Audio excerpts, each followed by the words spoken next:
Andre, before New York, it was perfectly possible to distinguish what was Christianity and what wasn't. Now it's not anymore. We're talking not only about ideas, but about reactions and feelings, symbols and conditioned reflexes, etc. All of this we are trying to trace back to the historical source. And the individual who experiences the situation, who is one, does he become himself? To become a spokesperson, an echo of all this current of influence, he generally has no idea. He doesn't have and isn't even aware of it. It comes out, he doesn't have it. Nor does he need to, right? It's a characteristic of human beings. It's that any crazy idea you put in his head, he considers it your creation. It's difficult for the individual to. It's only if you are a very specialized scholar in the matter, you will have this concern to trace the origin of your ideas, which is something I emphatically recommend to all my students. I mean, I neither subscribe to nor reject any idea, without knowing where it came from and how it ended up in your head. And when you go to see where the number of ideas or reactions that you can say are your own is minuscule, the rest you receive from the surrounding culture, that's it. So, when we get to the point of the New Left is terribly important. We follow that practically all the ideas that you see in Brazil today were born with the Eastern Bloc, with the Frankfurt School, right? And with Antonio Gramsci, and with the tremendous influence of the American left, because that's another characteristic of the USA left. It was denying that the American left exists, and at the same time, everything it says is a repetition of what the American left taught, right? When we get to this point, Yexi enters another complicating factor, which is the New Age. The New Age has a tremendous influence on the lives of people who have never heard of it. Whenever you hear someone say, no, we have to tolerate the religion of others, we have to accept diversity, right? You're echoing something new. But you don't know where it came from, and it seems natural to you because it's something you heard from a source that seems reliable and that seems to represent the dominant opinion in what you call public opinion. Or is the normal view of things not right? Then, the more you are persuaded by the idea of obesity, the more certain ideas you seem to have. But they seem to translate the very nature of things and not be a current of thought. It even reaches, let's say, the influence, the persuasive power of certain ideas.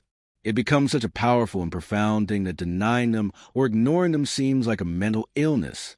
So, for example, if today, in certain circles, you question the theory of evolution, that doesn't sound like an idea, an objection you have, more like a manifestation of your ignorance or a mental deficiency. You have a kind of neurosis. It's something like that, right? So, continuing here, the more you ignore the origin of your ideas, beliefs, and preferences, the more you imagine yourself as a creator of yourself and free from all external influence, maintain, right? An illusion of independence. Millions of idiots repeat what they were told to say and do what they were trained to do. Nothing better than the New Age? Never. The movement spread so rapidly throughout the world and imposed new standards of judgment recently, a perception with everything seemingly natural, that nowadays it's difficult to find someone in large urban centers whose most intimate life, even unconsciously, hasn't been shaped or at least affected by it, isn't it? It's useless to look for a set or system of ideas and proposals that define the New Age. There's the most dazzling confusion and multiplicity of sources that not even a comprehensive study managed to achieve. What is not comprehensive today encompasses well. No study has managed to encompass, the person studies together, managed to encompass and much less order. As for who honors sister-in-law, they will be corrected. I hope so, right? It's the partial interpretations that emphasize one aspect to the detriment of others that make things even more confusing. It's easier to write about this movement negatively, because of what in practice, if not also in theory, it seeks to destroy. In this case, by the way, this is a common method when the discussion of ideas there seems very confusing. You have to ask the crochet question. Who are they talking against? The current of ideas will define itself, not so much by its intrinsic content, but by the opposition it moves to some other current that is understood as dominant before the advent of this new current. So, that's what Leanne Maria Summa explained.